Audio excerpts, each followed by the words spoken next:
আনন্দ উপভোগের সব রকম জিনিসই জান্নাতে বিদ্যমান থাকবে।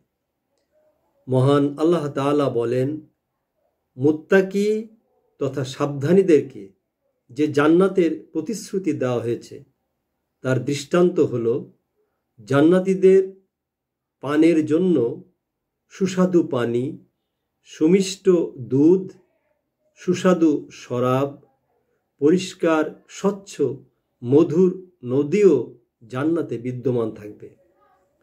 আর সেখানে তাদের জন্য আছে বিবিধ ফলমূল ও তাদের প্রতিপালকের ক্ষমা। সূরা মুহাম্মদ আয়াত 15।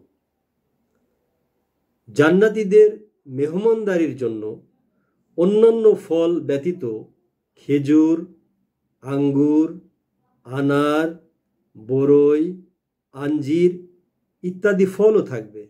সূরা আর রহমান আয়াত 68।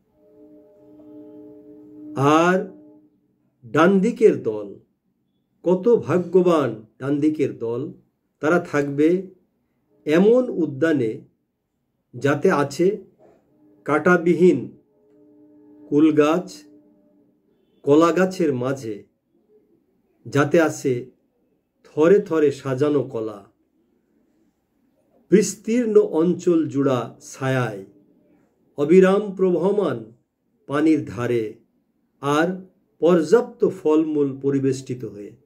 সূরা আল ওয়াকিয়া আয়াত 27 থেকে 32।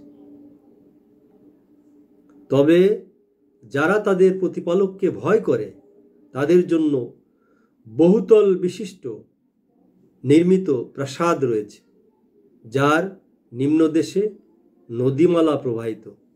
এটি আল্লাহর প্রতিশ্রুতি। আল্লাহ তার প্রতিশ্রুতি ভঙ্গ করেন না। সূরা আজ-জুমার আয়াত 20। রাসূলুল্লাহ সাল্লাল্লাহু আলাইহি সাল্লাম বলেন, জান্নাতে এমন সব নিয়ামত প্রস্তুত রয়েছে যা কখনো কোনো চোখ দেখেনি, কোনো কান শোনেনি এবং কোনো অন্তরও কল্পনাও করেনি।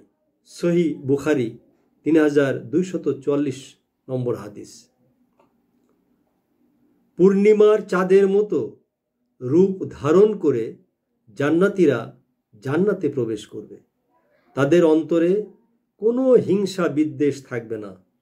তারা কখনো রোগাক্রান্ত হবে না। তাদের প্রস্রাব পায়খানা হবে না। তারা থুতু ফেলবে না। তাদের নাক দিয়ে ময়লা ঝাড়বে না। তাদের চিরুনি হবে সোনার চিরুনি। তাদের ধুনির জ্বালানি হবে আগরের। তাদের গায়ের গন্ধ হবে কস্তুরীর মতো সুগন্ধি। তাদের স্বভাব হবে এক ব্যক্তির ন্যায়। তাদের শারীরিক গঠন হবে আদি পিতা হযরত আদম আলাইহিস সালামের মতো, অর্থাৎ 60 হাত লম্বা। সহিহ বুখারী 3327 নম্বর হাদিস। জান্নাতে একটি বাজার থাকবে। প্রত্যেক জুম্মার দিন জান্নাতি লোকেরা এতে একত্রিত হবে। তারপর উত্তর দিকের বায়ু প্রবাহিত হয়ে সেখানকার ধুলাবালি তাদের মুখমণ্ডল ও পোশাক পরিচ্ছদে গিয়ে লাগবে। এতে তাদের সৌন্দর্য এবং শরীরের রং আরও বেড়ে যাবে। তারপর তারা নিজের পরিবারের কাছে ফিরে আসবে। এসে দেখবে তাদেরও শরীরের রং এবং সৌন্দর্য বহুগুণ বৃদ্ধি পেয়েছে। তাদের পরিবারের লোকেরা বলবে, আল্লাহর শপথ, আমাদের নিকট হতে যাবার পর তোমাদের সৌন্দর্য বৃদ্ধি পেয়েছে। উত্তরে তারাও বলবে, আল্লাহর শপথ, তোমাদের শরীরের সৌন্দর্য তোমাদের নিকট থেকে যাবার পর বহুগুণ বেড়ে গেছে। সহিহ মুসলিম 7038 নম্বর হাদিস।